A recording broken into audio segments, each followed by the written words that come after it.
أبي القاسم المصطفى محمد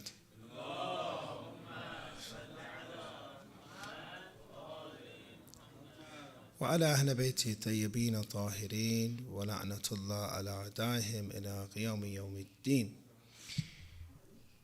Before we begin, I would like to request a Surah Al-Fatiha and 3 Qul Huwa Allahu Ahad for our dear scholar Sayyid Asad Jeffrey, who had passed away this week in Toronto, Canada. With a salawat ala Muhammad wa ali Muhammad.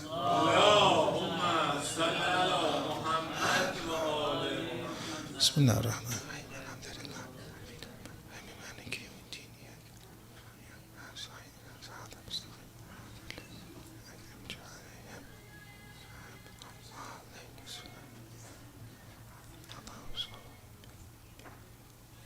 Bismillah ar-Rahman ar-Rahim. Allahu Samad lam yalid wa lam yulad. Bismillah ar-Rahman ar-Rahim. Qul huwa Allahu ahad. Allahu Samad lam yalid wa lam yulad. The North American community was shocked when we heard that our dear scholar passed away, especially at such a young age. He was born in 1981 and died of natural causes and had a very bright future and was gaining a lot of followers and people that were benefiting from him throughout the world, not only in Canada. Actually, we attempted to call him in order for him to come and speak here, but we were not, successful. So when we look at the worth of these scholars, I'm not a scholar myself. What I'm going to say is about scholars. I'm a student. Is that scholars are extremely important for our growth, to lead us, to guide us. They're here for us in critical times. They're here to educate us, to teach us, to perform the religious ceremonies, the religious practices in congregation, because our religion is a religion that is performed in congregation. So they are vital. How the founder of actually this masjid here used to say that if you have a masjid without a scholar, it's like having an airplane without a pilot. He used to say this. So they're fundamental for our growth. And when you look at the hadith and you look at the traditions from Ahlul Bayt, how much do you think one scholar that benefits society is equal to? How many, if you say one scholar, and you want to equate him with an abid, a worshipper of God, not a normal person, an abid, one who is just worshiping and praying. Maybe his forehead has calloused, he's very thin and skinny, eyes are full of tears. Which one of these do you think is more preferable?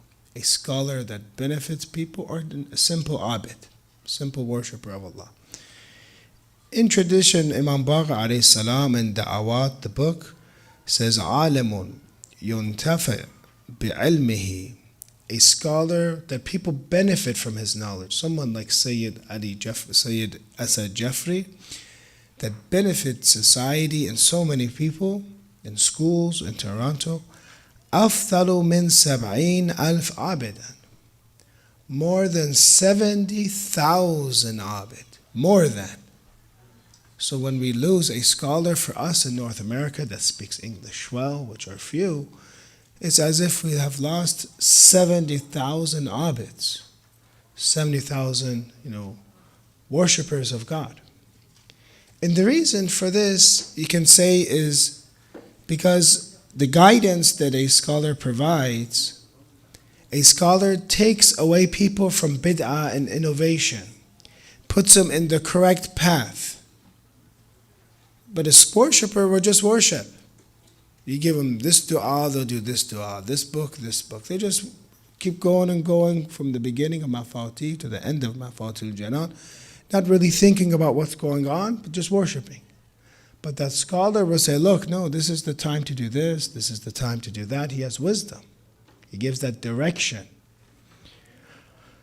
Or you see in other traditions from Imam Ali alayhi salam, Al-alim hayyun wa in kana mayyit.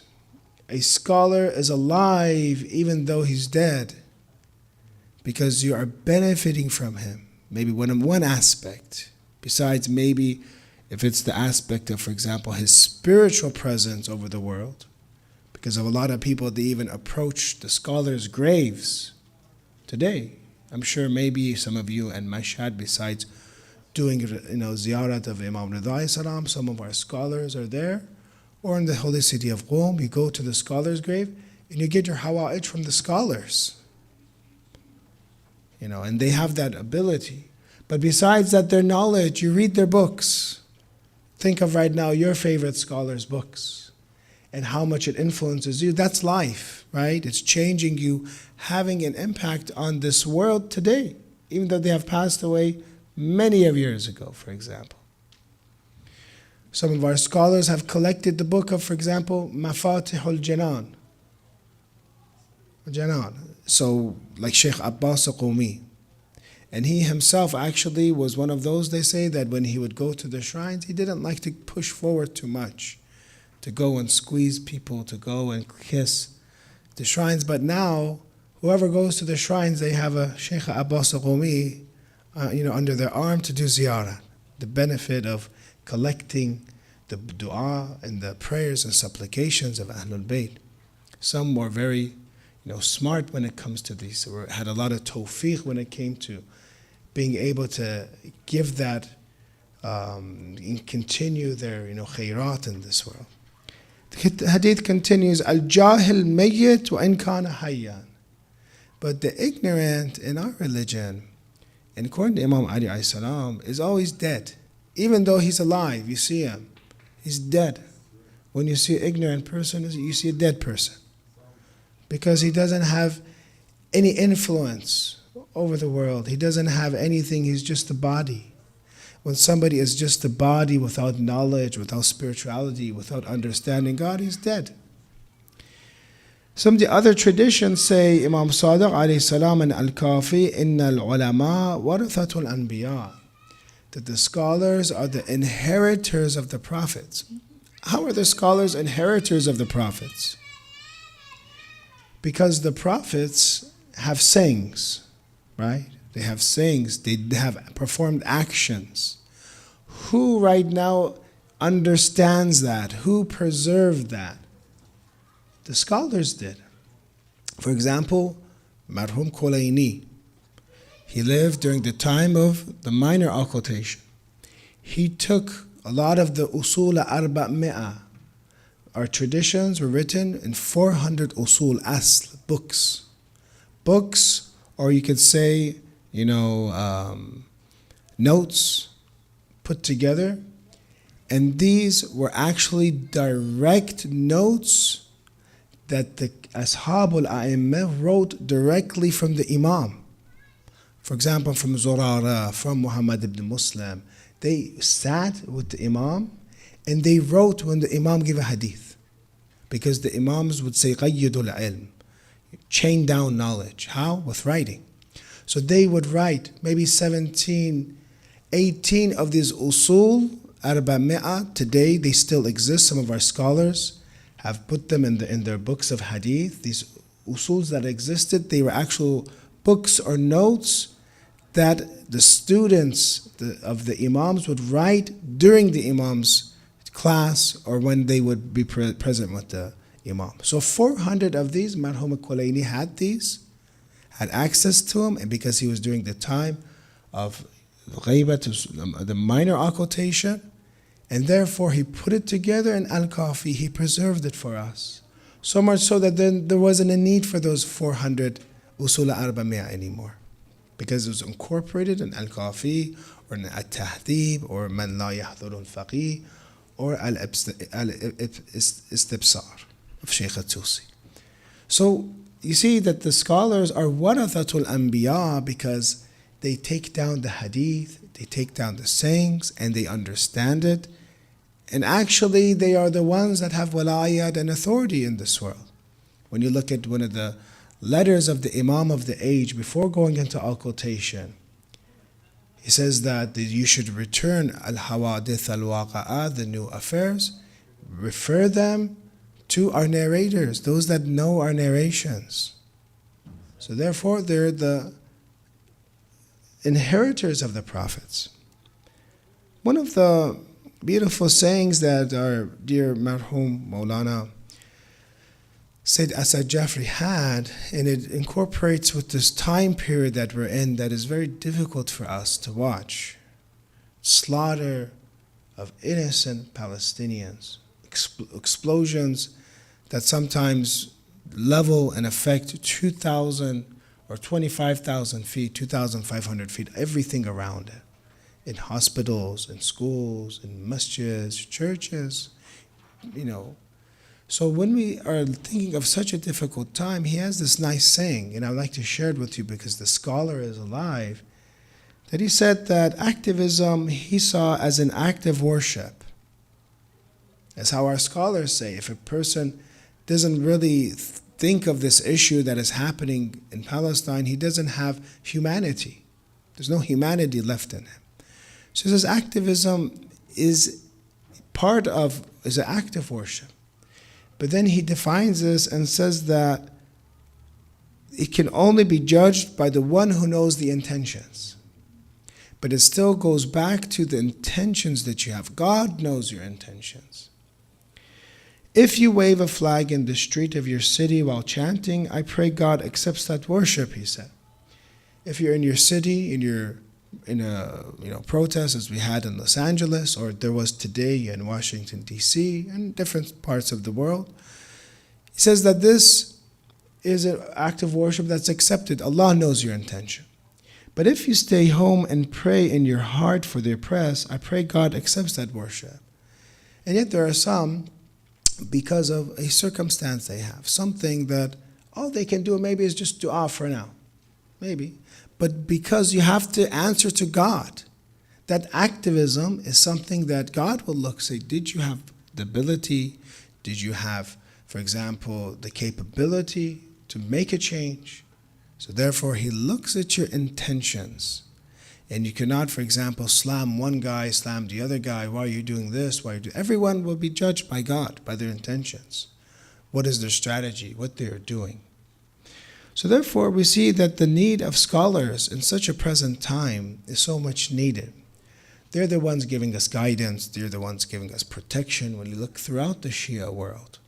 That whatever we had is the protections from our scholars in this powerful institution of marja'iyat, of how wise and maraja and scholars are in providing protection for the madlum.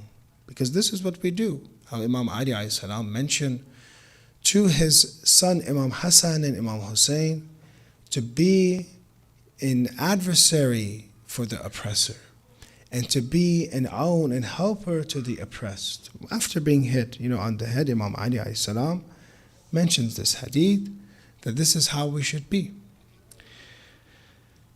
When we look at the root and we see that what has caused us to so far astray from the reality, and how come, maybe people ask, how come as Muslims we're so weak now, or for example, why we're not doing anything.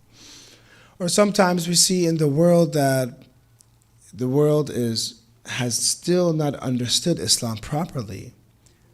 A lot of this, according to the hadith of Imam Sadiq alayhi salam, refers back to knowledge and ignorance.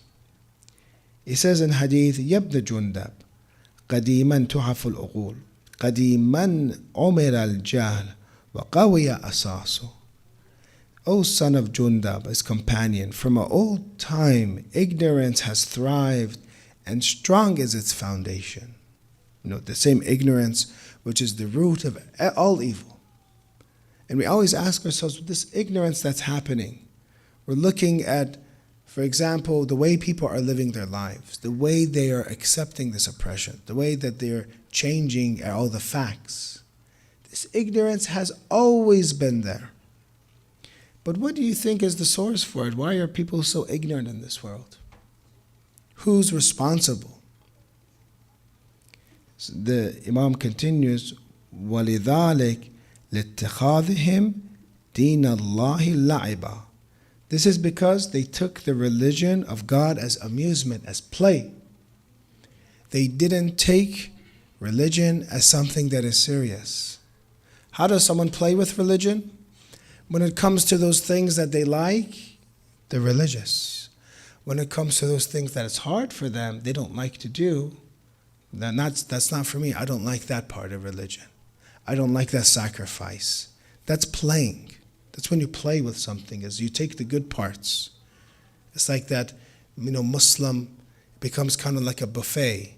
You go to the buffet and you take all the different type of foods that you like, but you leave out all those, for example, food that's actually good for you, or that food that maybe you don't necessarily like but your body needs, or in the same way that the ummah needs, that all Muslims need. Dear brothers and sisters, when we see, for example, this reaction that we are seeing throughout the world, and it should be much more, because in front of us, right now when we're speaking, Gaza itself is so small, 25 miles long. Most of you, I think your round trip probably would be at least 25 miles. Think of how far you came here and drove back. That's the length of this little tiny strip. The width is 5 miles, some parts, or average 5 miles, nothing. Right now we divide this into the northern part. That northern part, say, is even less than 1/3. Right now, news is saying at least 400,000 people are still in that northern part. 400,000, and that is the area that is being heavily, heavily bombed. 12,000 tons of munition, equal to an atom bomb. Hiroshima was 15,000, tons, equal to an atom bomb on that area. Small area. It was already impossible. Killing everyone, children and everyone. I know everyone is already upset and make you more upset about this. But this is the reality when you look at humanity, you look at the world, and you say, people are crazy.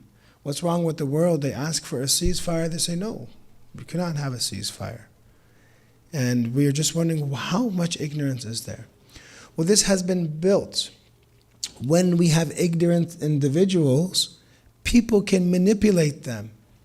People can change their opinion. They can impact them as long as they have power, as long as they have media, as long as they have influence in colleges and universities. They change them because they're ignorant. They can't think for themselves. This is the message that the scholars have always trying to bring to people, and that Islam is trying to make us be ulul albab, those that think, those that do tafakkur, those that do ta'aqul, those that analyze things and research things. Right now, unfortunately, a lot of the youth sometimes, you ask them, give your opinion about this matter. They're like, how about this affair? Because they're just used to watching the screen the whole time. And the screen, you don't give your opinion, you just watch. You watch, and you go to the next one, and you don't have any opinions. So this ignorance that we see throughout the world, even though it's so clear for us, this dhulm and oppression, is because for a long period of time, the believer has not been serious for his religion. The believer was not ready to sacrifice for his religion. The believer was not ready to be a good Muslim and to act like a good Muslim and to be a nur and light. How Imam Hassan Askari alayhi salam mentions, be a zain for us. Don't be a shame for us, for example. Be an adornment for us. And if we truly behave like this at work, at school, in our lives, and if we did, have that courage to fight for justice, then ignorance would be shattered. But as long as we are weak and we take Islam as as a hobby, then you're always going to expect that ignorance is going to exist in this world. But alhamdulillah, we have, compared to other years, I'm watching this and seeing that actually people are becoming more and more awakened. More and more people are taking their religion seriously. And there has been, revival of religious beliefs in the recent times. Alhamdulillah, things have changed much, but there's still a lot of work to do. There's long-term goals we have, short-term. Some of the short-term, Doctor mentioned some of them. All good things that he mentions to do. But in the long term, if you truly want to change and you want to make this country a country of value, because this is an important affair, but when you look at all these other affairs that are happening throughout the world, each one breaks your heart. Not only is it oppression, it's confusion, different sins. Each one, is an arrow that hits our hearts and makes us upset. The long-term solution for us is to build our communities, support our scholars, and to come together as one nation, one community in the West, and be able to say the truth, be able to clarify the misconceptions about Islam. Because this is a fitri religion. This is the religion that is inside people, ingrained. If you tell them about God, many people are looking for Him. Many people are just confused, which God is it? And you mentioned the oneness and Tawheed. You mentioned about how much we care about human rights. They'll be fond of our religion. And some of the tradition just says, tell the people the mahasin of our kalam. Tell the beauty of our speech and they will follow us. So one of the steps that we need to do and take is to always make sure that we take our religion seriously. That we come here, we put the effort, if it's financial help, volunteer help, writing, sharing, whatever we can do. We have, again, short-term goals is to stop this violence and the children that are dying in Palestine right now. That is the short-term and most imminent challenge that lays in front of us. But the long-term, we talk about following scholars and the importance that scholars have in this country and able to lead people to guidance, inshallah. When you look at some of the qualities of the scholar, what is the best scholar? What type of scholar is the best? The hadith mentions. Imam Ali alayhi salam mentions. How many parts do we divide Nahj al-Balagha to? Who can answer this besides the ayah teachers? Nahj al-Balagha is divided into what? How many parts? Who's saying that? Oh, you, doctor. Okay. So you had a mask. Okay. 3. The sermons, the letters, and the words of wisdom, hikmah. This is hikmah number 90. And Imam Ali alayhi salam talks about the proper scholar. What's the good scholar? How is he like? وقال عليه السلام الفقيه كل الفقيه من لم يقنط الناس من رحمة الله. Is a scholar, the perfect jurist, the perfect scholar is one who does not let people lose hope from the mercy of Allah. When he speaks, when he lectures, people don't run away. If you look at the Holy Quran has verses that talk about hell and talk about heaven at the same time, right immediately after. The Quran says, لا تقنطوا من رحمة الله. Never have despair in God's mercy. This is the first quality of a scholar, that he tells people there's always a way to turn back. And this is what our scholars have been doing over and over and over throughout America, throughout the Middle East, throughout Asia, telling people that there's always the mercy of God, that there's the chance to do tawbah, even if you have done the worst of sins. The other aspect of a scholar is وَلَمْ يُعْيَسْهُمْ مِنْ رَوْحِ اللَّهِ. Rawh is you can say rahmatillah. وَلَمْ يُؤْمِنْهُمْ مِنْ مَكْرِ اللَّهِ. But does not make them despondent of Allah's kindness, and does not make them feel safe from Allah's punishment. Because we have 2 ways of approaching people. One is, you're so kind. You're so kind. It's okay. Everything's fine. God will forgive you. God will forgive you. What does that cause someone? To not care about the wajibat anymore. But in the same way, someone can scare people so much, scare them so much that God will never forgive me. So this is between that two lights that we have of fear, khawf, and raja, and hope. That scholar is instilling in the people both. That the community that he builds is a community that they're very hopeful, as if, even if they have the worst amount of sins equal to the volume of the seas, God will forgive them. But in their community, even if they have the actions of 70 prophets, they'll still fear God on the Day of Judgment. They're always between these nuran, two lights. And that is the way that our true scholar, if you want to see, as again, I said I'm a student, but scholars have always been advising and telling people, especially sometimes you come to the masjidis, you have to cause fear in them a little bit. Because they're thinking, look, I'm always coming to Friday prayer, I'm always coming to Jama'at prayer and congregation, front row all the time, I must be going into heaven. So you have to give him some hadith that causes him to deflate a little bit. Because that's one of the afa, one of the diseases of worship is arrogance. You have to cause them to be humble.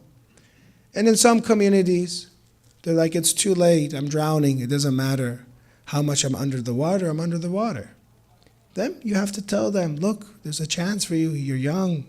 Don't worry about what you did before. And you tell them examples in Islam. Tell them some of the companions of Imam Hussein alayhi salam were part of the worst government, were part of the worst, they were actually commanders or generals or important figures, maybe 1,000 soldiers they commanded, like Hor, for example, and he changed sides. So this is when you see the importance of scholars, is that when you see them, and again I'm a student, is that they always give you that balance, that if you're getting too arrogant, to deflate you. When you look at some of the hadith of the Day of Judgment, I'm going to just scare you a little bit and then we'll end inshallah, is that scholar tells you about the Day of Judgment.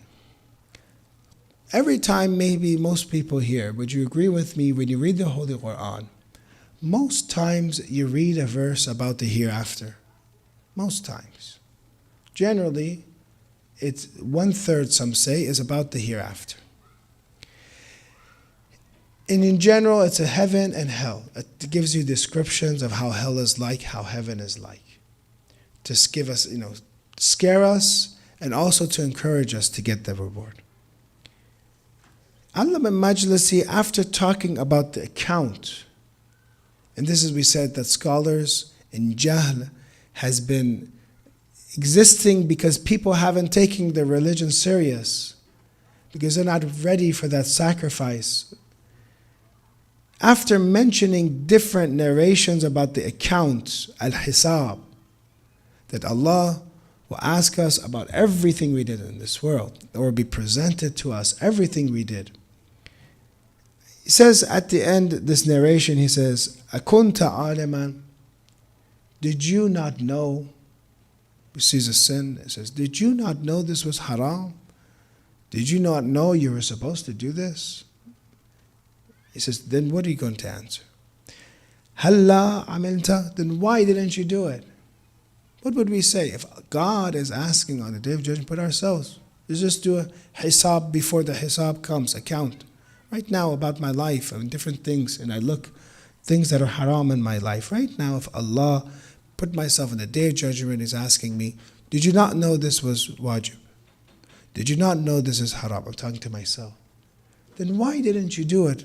He says this, everyone will be speechless. There's nothing to say anymore. Because I knew it and I didn't do it. I knew it and I didn't do it. So therefore you see that the hisab, the Day of Judgment, the questions that will be asked, the way that we behaved in relation to one another, the way that we have to behave towards God. All of this will be asked. And the scholar is the one that can bring these two, factors together. Warn people and also encourage them at the same time. And this is one of the ways that we should, as parents, as educators, as teachers, you be firm in a way. You're also firm, strict, but you're also merciful. You're not so merciful that the class, runs, or your kids do whatever they want. Say, it's okay, don't worry, don't let them, they're just kids. And they do whatever, and they don't have any manners. They don't have any adab. And then on the other hand, you're not so strict and firm with them that you crush their heart and they think that, my parents don't love me, for example, that rahmah and mercy side. See, these noors and lights are the same way the prophets did tarbiyat of us, our scholars do tarbiyat of us, and we do tarbiyat as teachers, as leaders, as parents to our kids, inshallah. We make dua that may Allah, inshallah, protect our scholars, inshallah, for us. May God help the oppressed Muslims in Palestine, and hopefully there will be a ceasefire soon. May God protect the children, inshallah, of Palestine. May God awaken people on earth so that they care about these innocent souls that are being killed in Palestine and throughout the entire world. Make us, inshallah, true humans. Make us people that care and make dua. May Allah make us those that are active and help out as much as we can for this cause, for the oppressed. Because this is what Imam Ali alayhi salam instructed us, either through educating others, through different activities, from going to protests, bringing youth together, for example, signing those letters, different things that Dr. Shraqi says, for example, or different centers have said for us to do. May Allah forgive our sick, forgive our deceased, cure our sick, and inshallah bring the Imam of the age, who the entire faraj and relief will completely happen when he comes, inshallah, with his salawat ala Muhammad wa ali Muhammad wa ajr faraj.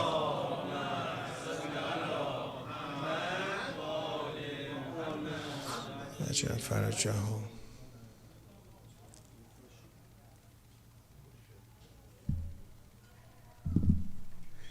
The stream is done.